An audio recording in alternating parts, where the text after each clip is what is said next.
Good morning. TV Toastmasters Advanced Club number 9523 is hereby called to order. I'm Gordon Kelly, VP of Education. I'll be filling in for Gary Reese. He wasn't able to make it today.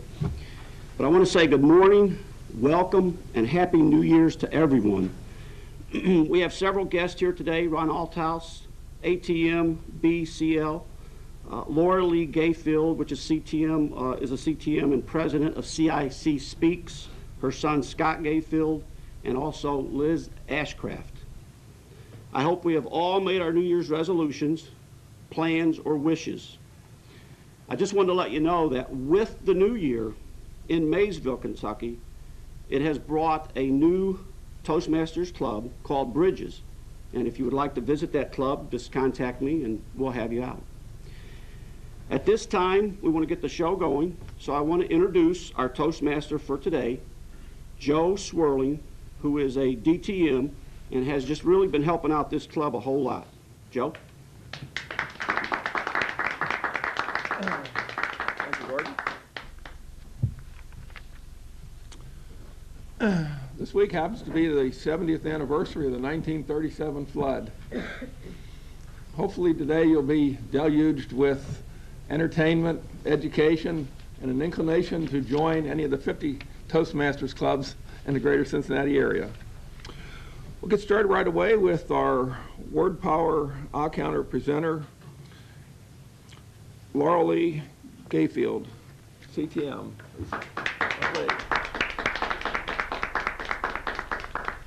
Thank you, Joe. I am the counter and grammarian and word power provider of the day. To get us started, our word today is juncture. It is a noun. It has two definitions. The first definition that's most commonly used is a joint or a connection. The second definition is a point of time, especially one made critical by an occurrence of circumstances. For example, at this juncture in the editing process, it is important that all facts have been double-checked and sources verified. Our word today, juncture. I will be looking for our meeting participants as they speak to be saying that word. If you could include that, that would be great. A little impromptu speaking there. I will also be the grammarian today. I will be watching for proper use of the English language and complement good uses, and also pointing out some things that may need to be corrected. And I will also be the counter today, counting the filler words such as ums, so's, ands, that sort of thing. And I will be giving a report at the end of the meeting. Thank you.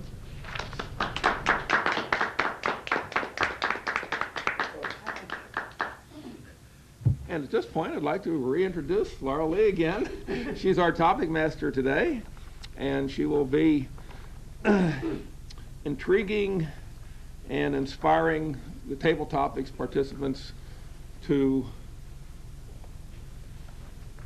decide which juncture they wish to go from the questions that she submits. Please welcome Laura Lee again. All right. A third role today as Tabletopics Master. Tabletopics is an opportunity for the attendees of the meeting to be able to talk off the cuff for 1 or 2 minutes. You can either address the question or talk about something totally different. So my Tabletopics theme for the day is holidays that don't get a whole lot of recognition. We're coming off of America's holiday season, which often begins from Thanksgiving and ends pretty much in full force until the first of the new year. But there are lots of other holidays that are not very well commercialized, but are quite entertaining. So our Tabletopics for the day has to do with some of these more bizarre and little-known holidays. For example, February 2nd is Duck-billed Platypus Day. Not only do they look incredibly odd, they're also the world's only venomous mammal. What could be better? So stick a duckbill on your face, attach some poisonous spines to your ankles, and go nuts. Of course, if you've already done the first two, number 3 is probably already covered. So, Jane, I would like to know how you would be willing to celebrate Duck-billed Platypus Day and get others to participate with you.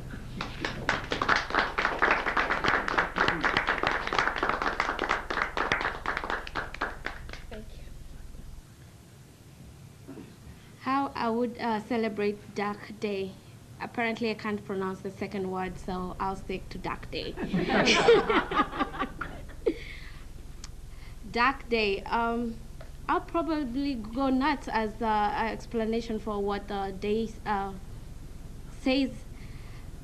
Just spend the day, go out to a lake, and see if there are any ducks. It probably will be cold, but I'll go nuts out there.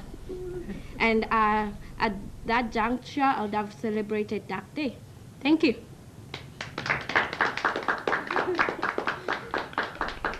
Thank you, Jane. All right. May 25th is Towel Day. Hopefully we all used one this morning when we got out of the shower, so we use towels all the time. But the idea behind Towel Day is to celebrate the life and work of Douglas Adams, who championed the many uses of the towel in his book series, movie, video series, movie, TV movie, breakfast cereal, and The Hitchhiker's Guide to the Galaxy. Carry your towel proudly. Sheila, would you please tell us how you would celebrate Towel Day and get others to join in the celebration with you. Sheila.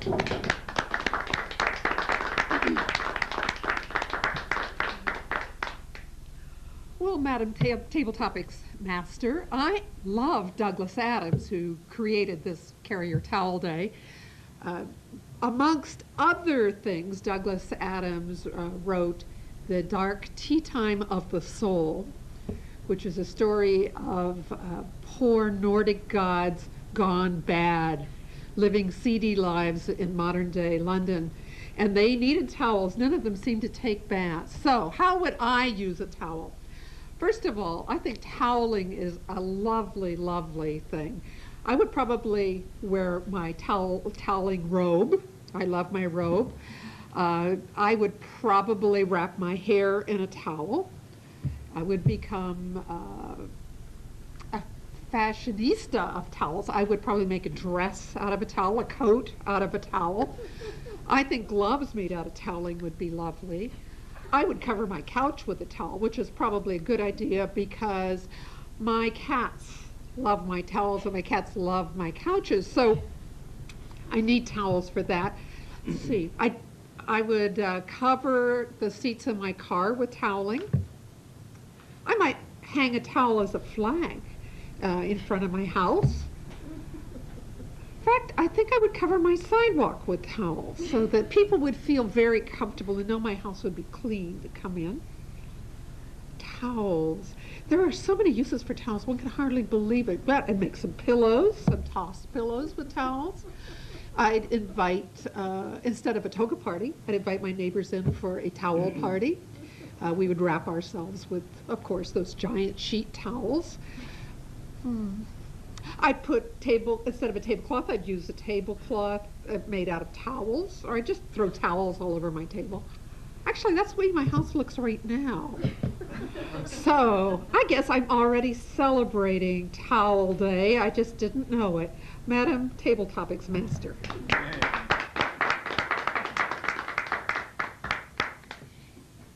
Thank you, Sheila, for that drying towel experience.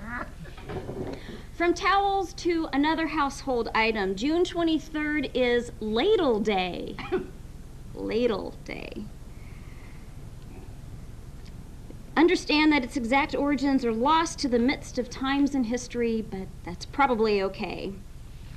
One should have a ladle in one's hand at all times. The celebrants should refrain from eating with normal utensils and instead use a ladle. See, it should be in the winter so you can eat your soup that way, right?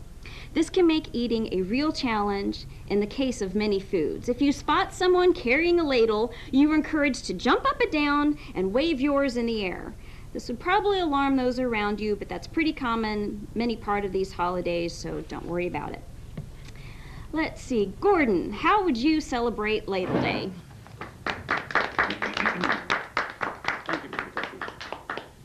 I would probably celebrate Ladle Day by taking all the ladles I could find and throwing them in the garbage, because I really don't have a whole lot of normal needs for ladles. Now, the one thing that I do, sometimes I will go out and change my own oil on my car.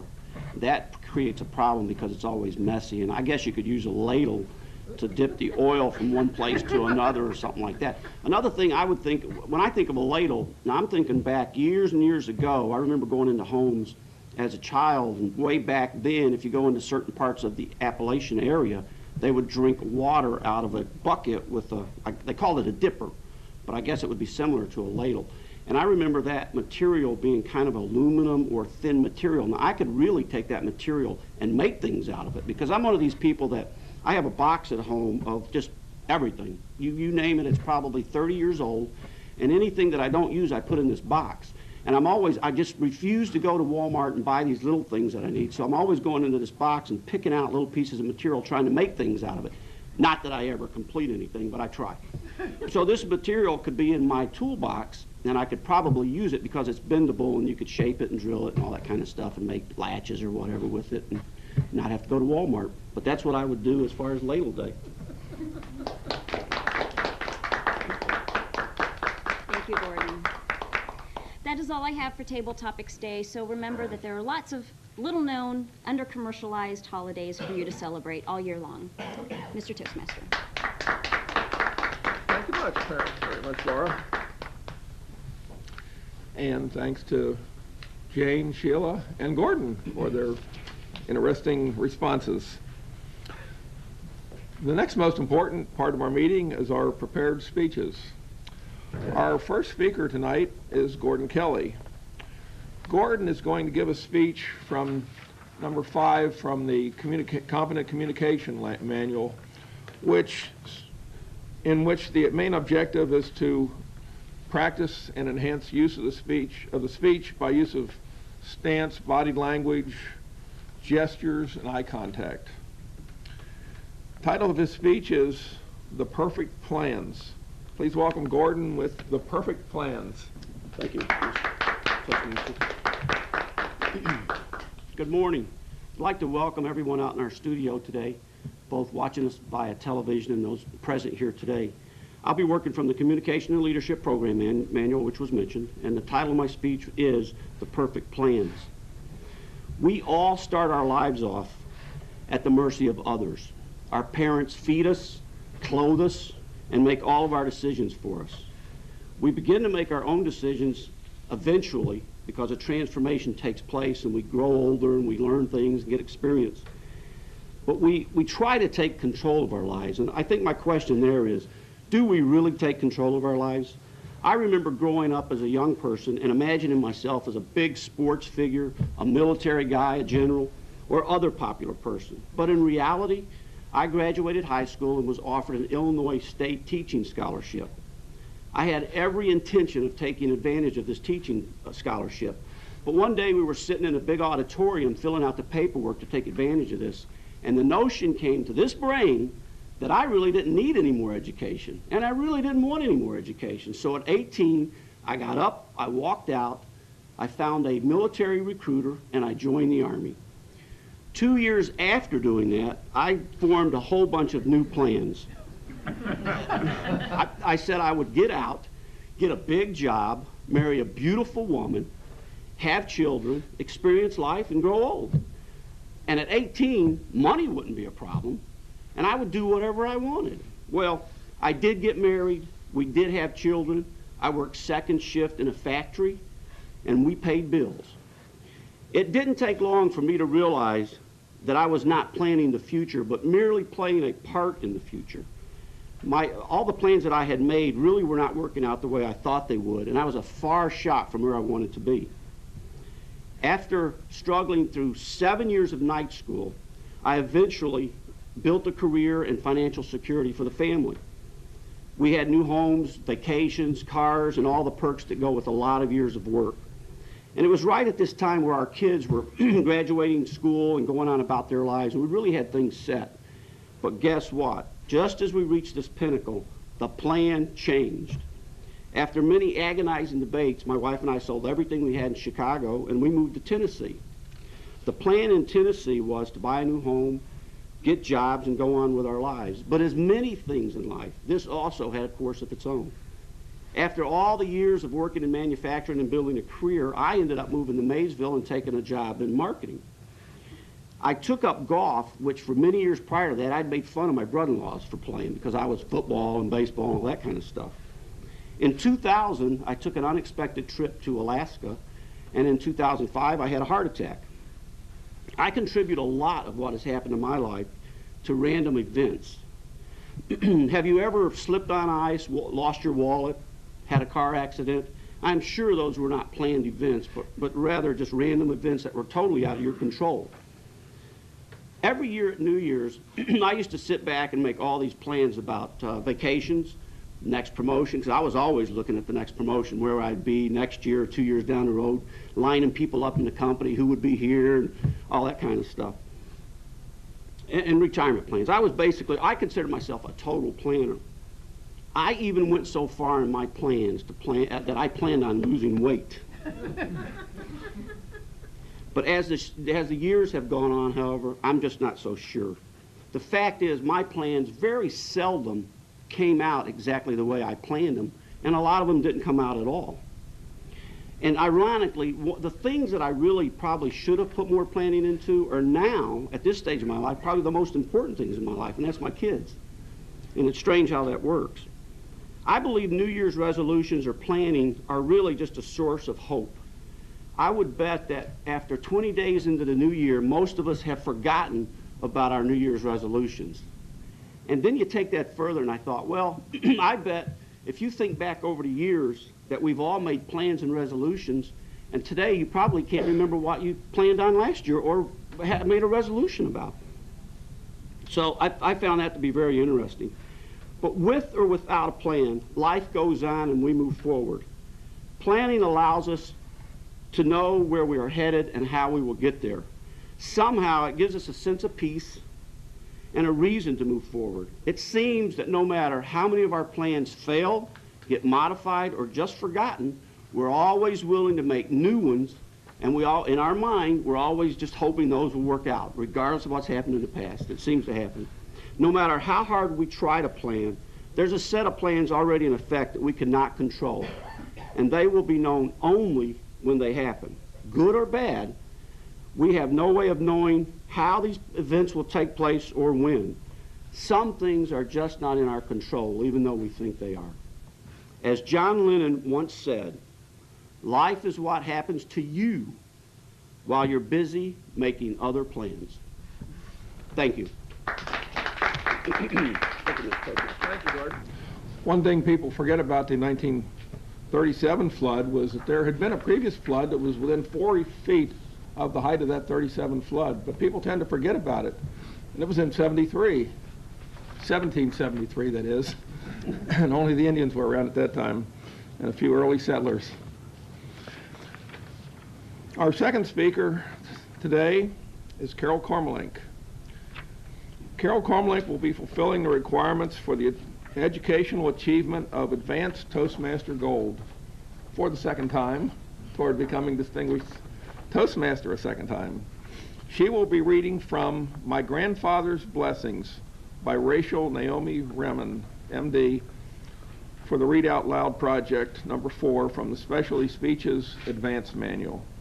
The objectives are to arrive at an understanding of the elements that comprise oral interpretation and how it differs from preparing and giving a speech, learn the preparation or planning techniques of effective interpretation, and to learn the principles of presentation and develop skill in interpretive reading with regard to voice and body as instruments of communication. Time is 12 to 15 minutes. Carol will be reading Receiving Your Blessings and hopes that we can learn from 2 of Dr. Remen's patient's insights.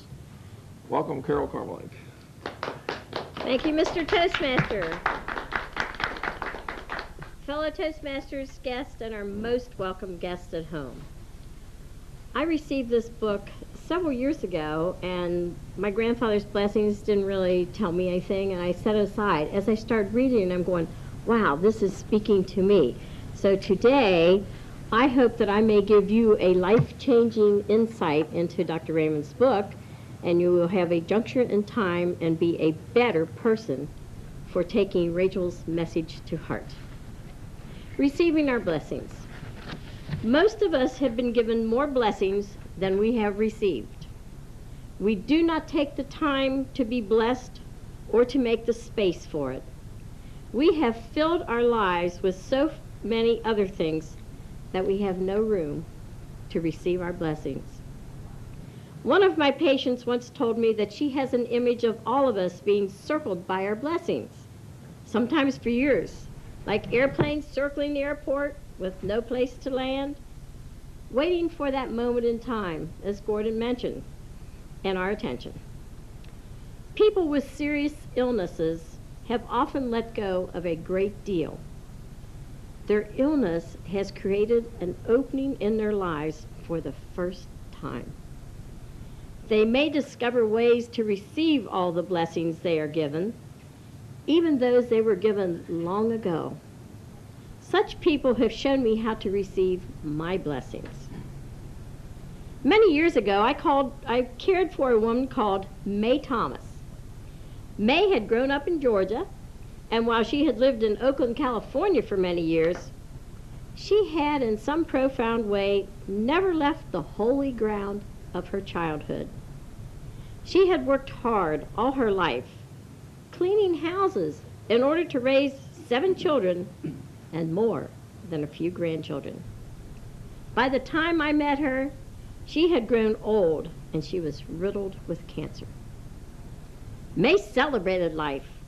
Her laugh was pure joy. It made you remember how to laugh yourself.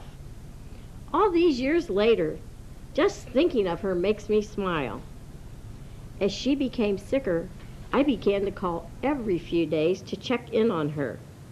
She would always answer the phone in the same way. I would say, "May, how are you doing?" And she would chuckle and reply, "I'm blessed, sister, I'm blessed." The night before she died, I called, and her family had brought the phone to her. "May," I said, "it's Rachel." I could hear her coughing and clearing her throat, looking to find enough breath to speak in a lung filled with cancer, willing herself past the fog of morphine to connect to my voice. Tears stung my eyes. "May, it's Rachel. How you doing?" There was a sound I could not identify, which slowly unwrapped itself into a deep chuckle. "I'm blessed, Rachel. I am blessed," she told me. May was one of those people, and so perhaps are we all. Martin Buber reminds us that just to live is holy. Just to be is a blessing. If Buber is right, what keeps us from receiving life's blessings? Is it not always so simple a thing as a lack of time? Often we may not recognize a blessing when it is given, or we may have ideas about life that keep us from experiencing what we already have. Sometimes we become frozen in the past or are unaware of the potential in the present. We may even come to feel entitled to what has been given to us by grace. We may even become so caught up in what is missing in the world that we allow our hearts to break. There are many ways to feel empty in the midst of our blessings. We can bless others only when we feel blessed ourselves. Blessing life may be more than learning how to celebrate life than it is learning how to fix life. It may require an appreciation of life as it is and an acceptance of much in life that we cannot understand. It may mean developing an eye for joy. It is not necessary to sit in judgment in order to move things forward, and our anger may not be the most potent tool for change. Most important, it requires the humility. and to know that we are not in this task of restoring the world alone. Larry knew none of these things. He and his wife had been coming to see me as a couple for a few months. His wife came to their final appointment alone. "Where is Larry?" I asked her. "He got a call from Washington. He was still on the phone when I left." "But didn't he promise to take Wednesdays off?" She looked at me and just smiled. "I'm leaving," she told me. "I thought if I could get him here, he might focus on me and the kids long enough for me to tell him." My heart sank. I had met Larry 10 years before when he was first diagnosed with non-Hodgkin's lymphoma. He was 29 at the time, a young stockbroker with a promising future. 2 words from a doctor had taken all that away. Larry and his wife fought back. Deeply in love, they supported each other through a year of brutal chemotherapy. Their children were small, and there was much to live for. But 8 months after his chemotherapy was complete, the cancer returned. This time, Larry had a bone marrow transplant. Back then, 1 out of 2 people who underwent this procedure died. Larry took the chance, and he was one of the lucky ones. He loved life fearlessly. He emerged from this treatment a changed man. "There is more to life than making money," he said.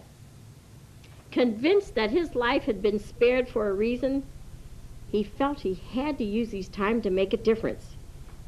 He left the world of business and he began working in a new field of conservation. Over the next 10 years, conservation became a nationwide movement and Larry became a man possessed. He began working a 50-hour week and then a 60-hour week.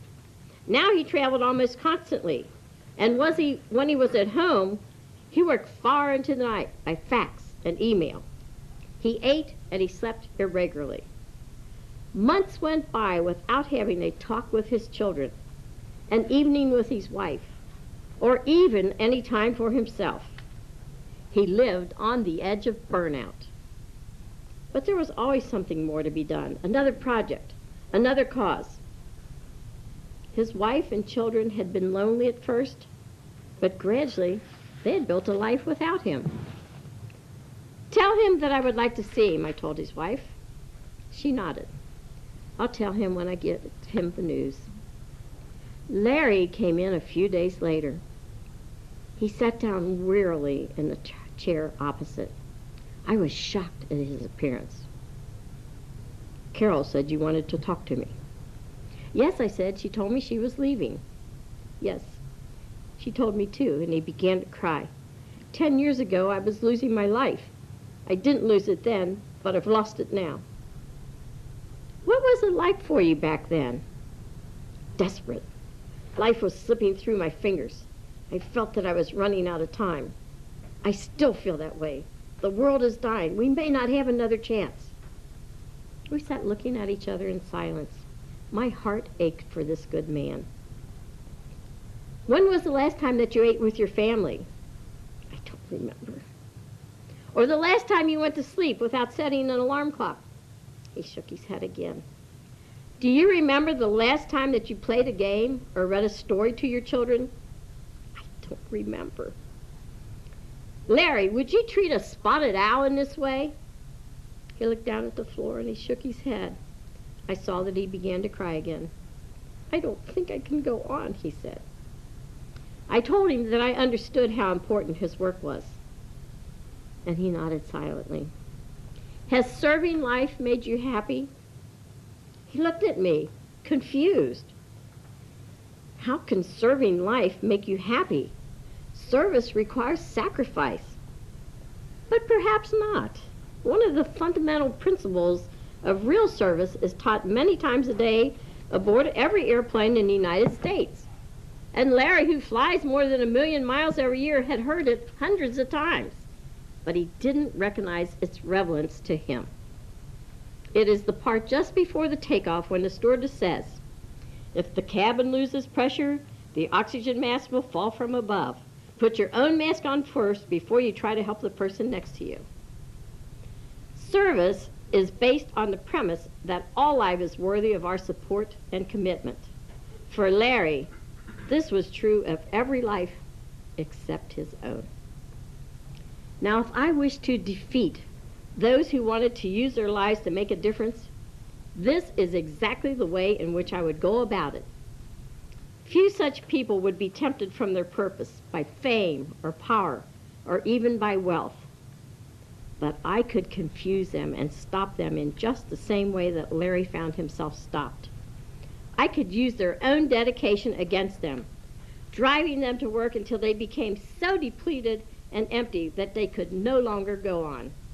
I would make certain that they never discovered blessing life is about filling yourself up so that your blessings overflow unto others. Mr. Toastmaster.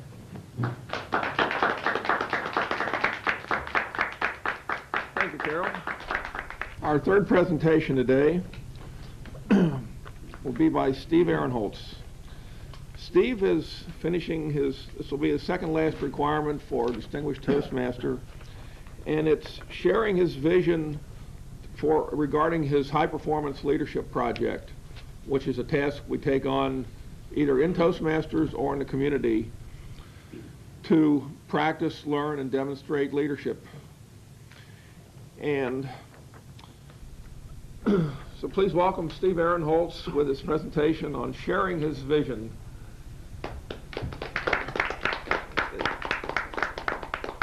Thank you, Mr. Toastmaster, fellow Toastmasters, our honored guests, and those of you watching in from home. 3 years from now, it is June 2009, and TV Toastmasters is welcoming their 35th member. Not quite 3 years from now, TV Toastmasters programs on community access cable television regularly present the best from their 2 videotaped meetings that they conduct each month. Toastmasters from around District 40 seek out presentation slots to obtain triple evaluation: written, verbal, and a video recording. Members of TV Toastmasters have opportunities to develop their Toastmasters and video production skills. There is no longer the need to double up on roles. Remember when the club struggled to reach charter strength in 2003 with its membership? Come with me and take a look at my proposal on how we can launch TV Toastmasters towards this vision. I'm proposing for my high performance leadership project to begin propelling TV Toastmasters towards this summer of 2009 vision. You're all aware of the challenges we face filling all the roles in producing a TV Toastmasters production. You may also have heard that there are 11 clubs in the United States that utilize cable access community television to broadcast their meetings. Did you know that most of these clubs have 10 members or less? A number of us have encountered difficulties with fulfilling the roles in TV Toastmasters, especially those that require us to be both in front of and behind the camera simultaneously. That's no small challenge. We want to get the word out that TV Toastmasters is fun, dynamic, educational, and supportive. A must experience that should not be missed by any Toastmaster. As an advanced club, we can accommodate advanced speech projects, and the speakers have the option of seeing their presentation for themselves. How to start this process, you ask? I propose the following actions to get TV Toastmasters well underway towards achieving this 2009 vision. First, an in-person visit to each of the Toastmaster clubs in Area 53 to provide a speech that introduces TV Toastmasters to these clubs.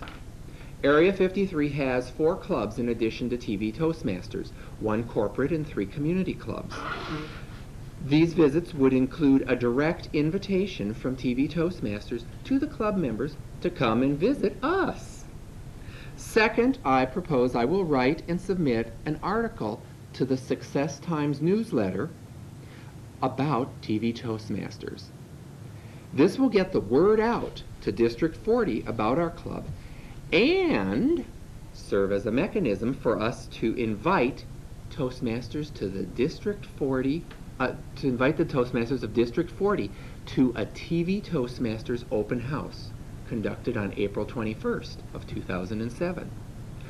Third, I'd like for us to videotape the speeches and evaluations for the upcoming Area 53 International Speech and Speech Evaluation Contest, which will be held on March 19th of 2007. Each contestant that agrees to be videotaped would have the option of receiving a copy of their videotaped speech. Finally, this will all culminate, or at that juncture, we will have a TV Toastmaster open house. This would be a show and tell of TV Toastmasters. We will want to have a dynamic, invited speaker that we can videotape. Our guests will learn about TV Toastmasters through this process. Depending upon how we want to develop our open house, we could interview our guests' reactions to the open house. I would extend invitations to all the leadership in District 40 to come and see TV Toastmasters. And this would be occurring on April 21st, which is the week before the Spring Toastmasters Conference. Ideally, this timing gives those who attend an experience that they will want to share with other Toastmasters in their clubs and at the Spring Conference. Follow-up of our open house would also involve a personal note of thanks to each person that attended, inviting them to consider visiting TV Toastmasters again very soon, or better yet, come and join.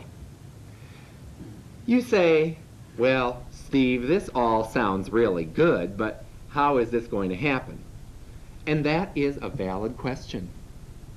I won't be able to do this all by myself, so I'm asking for your assistance. Maybe I've mentioned something that you would like to participate in. I will need assistance in completing other actions and events. I may approach you for input, guidance, or participation. I would like you to be open to considering what you might like to do to help propel TV Toastmasters towards this 2009 vision. Let's make TV Toastmasters one of the highly visible gems of District 40. I would invite you to let me know how you'd like to help. Please, if I ask you to assist in some manner, I hope you will consider the opportunity.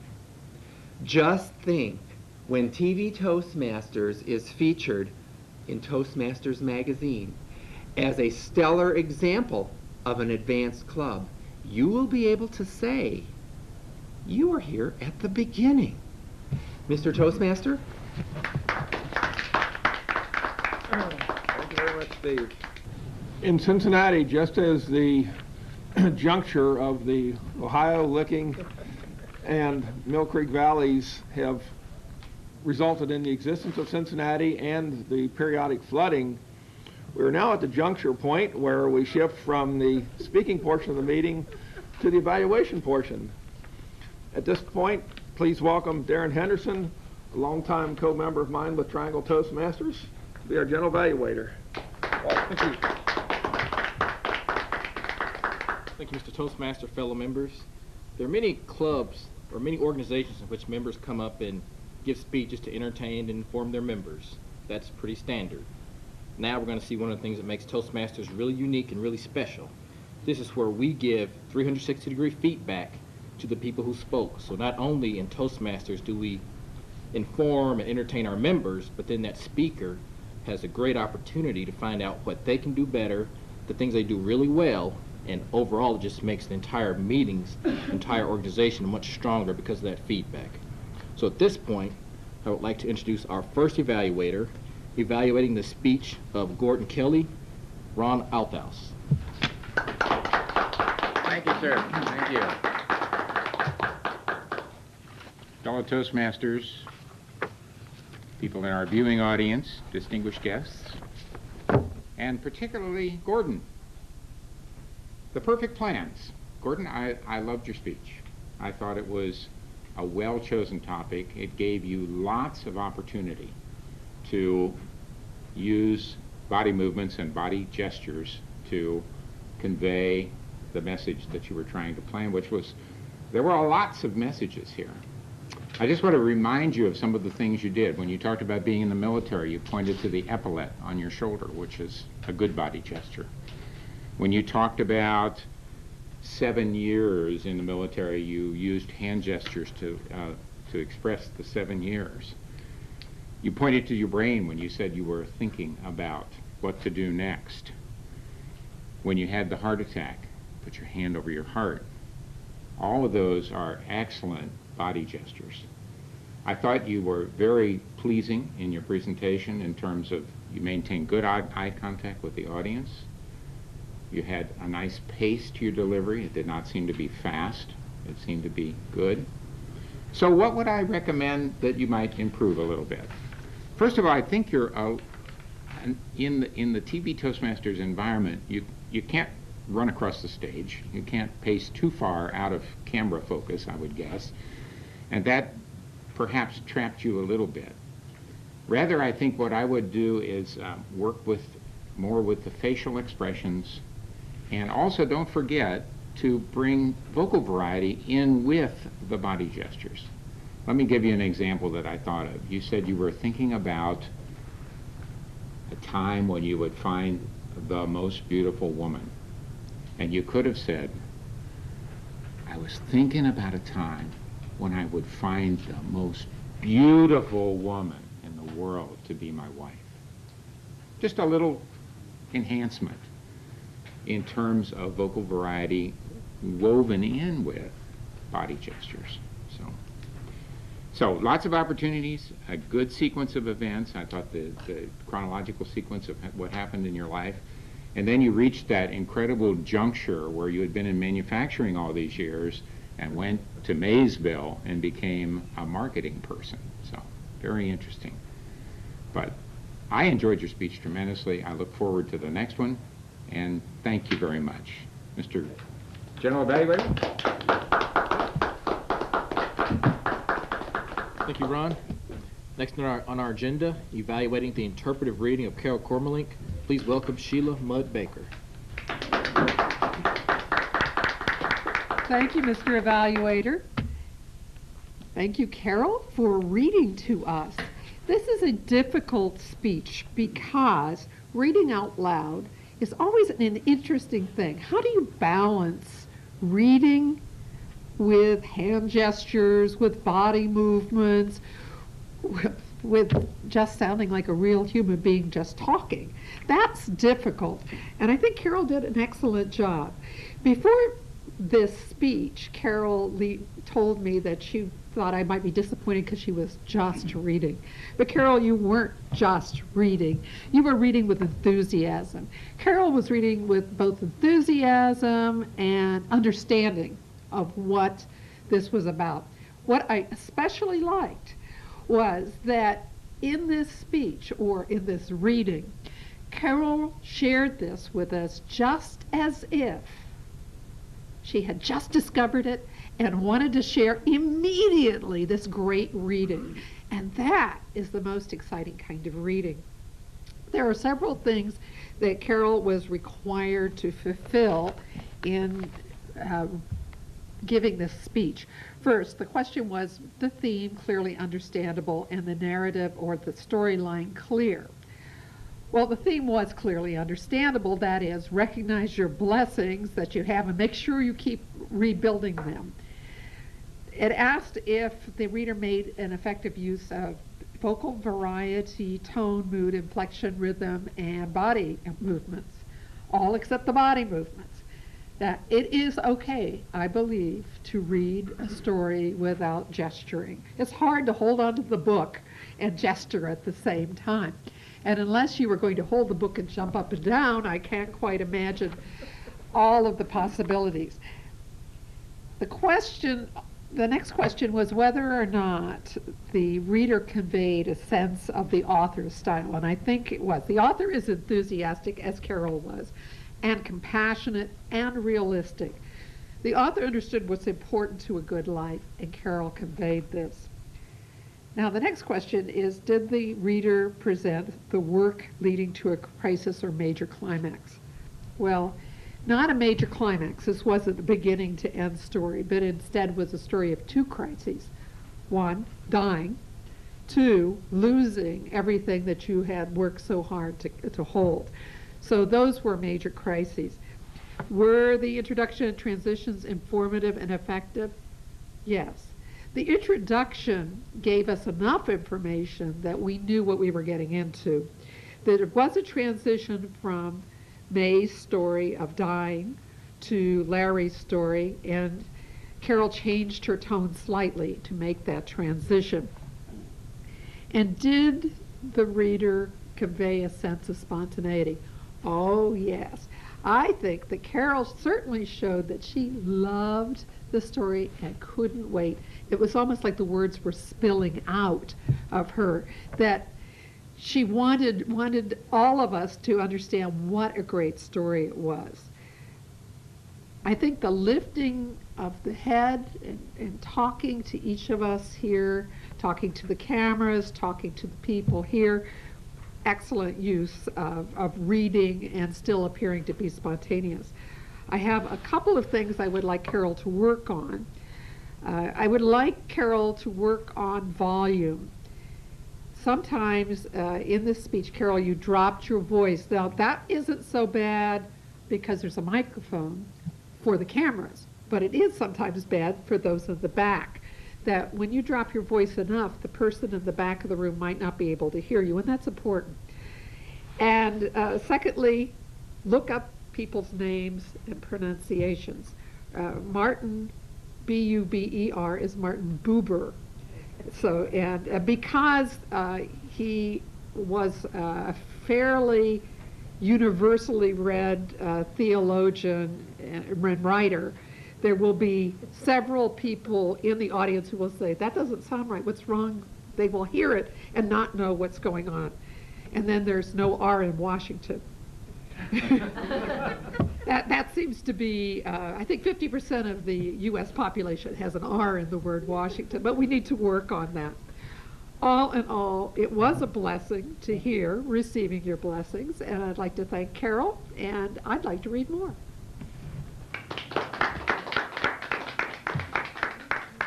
Thank you, Sheila.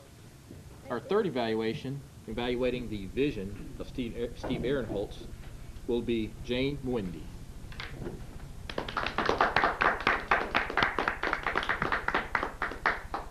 I'd start off by saying that Steve's vision was very presented in a very enthusiastic fashion. Once he started off giving the speech, he made us envision what it would be like when we enroll our 35th member in our club. He went ahead and gave us some statistics of why we need to have an increase in our membership and have that 35th member by in June 2009. He went ahead and he did his research and to know how many clubs we had in the area, how many TV Toastmasters are there, and the potential of us going out there and spreading our word and marketing ourselves so that we can have this increase in membership. Another thing that I like to is not only saying that we need an increase in membership, but also saying that how we can go about getting that done. You mentioned about visiting other clubs in the Area 57, and you also gave us statistics of how many clubs are there, 4 clubs. You also mentioned about writing an article to increase our marketing potential. You also went ahead and incorporate saying about evaluating an international contest and also videotaping so that the contestants can have themselves see themselves giving their presentation and seeing the benefits of being in TV Toastmasters. And the last thing you also mentioned was having a TV Toastmaster open house, which I think it's a good idea because you get to interact with different members. I would say the thing that you'll need to keep on doing is just having the enthusiasm that you have once you're here, because you made us want to join you, and where you asked for help.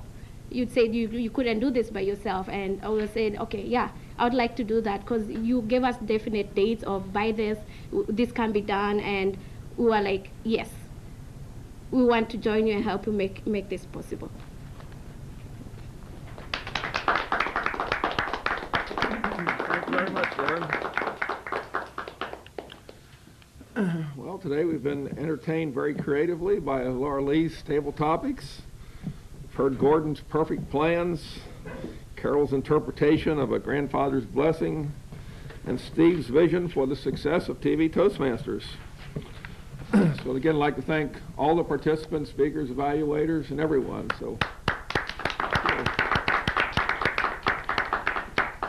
And as a final word of inspiration and expanding the goals of both this club and everyone regarding Toastmasters, it's quite timely, and it also ties into my 1937 flood theme. Precisely 10 years after the 1937 flood, the oldest Toastmasters club in Cincinnati area was chartered. It's called Pioneer Toastmasters. Consequently, in March of this year, 2007, it's celebrating its 60th anniversary with a grand banquet, dinner meeting, and dance on March 10th at the Four Seasons Country Club near Thomas More College in Crestview Hills. Anyone in the Cincinnati area that has ever been a Toastmaster, known Toastmasters, or would like to be a Toastmaster, I'd suggest that you look into the possibility of attending this activity. Again, it's a fancy affair, a dinner dance banquet. It's $35 per person. Anyone wanting to find out about it can check. There's a Toastmasters website for that club, just as there is for TV Toastmasters. For Pioneer Toastmasters, it's www.pioneertoastmasters.org. And to find out information about any Toastmasters club in the area, go to www.toastmasters.org. You can click on Find a Club, put in a zip code, a day of the week, anything you want, and find out where your perfect club is so you can have your perfect plan to accomplish your resolution to be improved communicators and leaders through Toastmasters, and have fun. Welcome back, Gordon. Immediately after the meeting, I'll be starting a petition to have Old Man Webster's great-grandson put "ah" in the dictionary. That's enough of this "ah."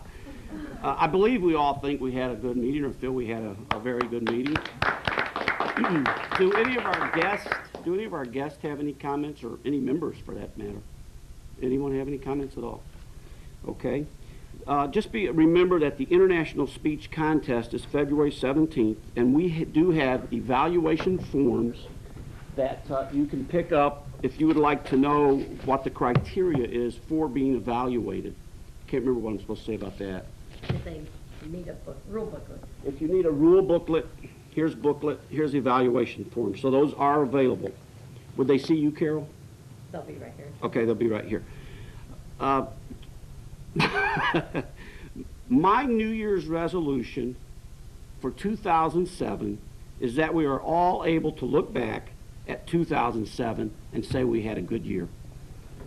With that, TV Toastmasters Advanced Club number 9523 is hereby closed.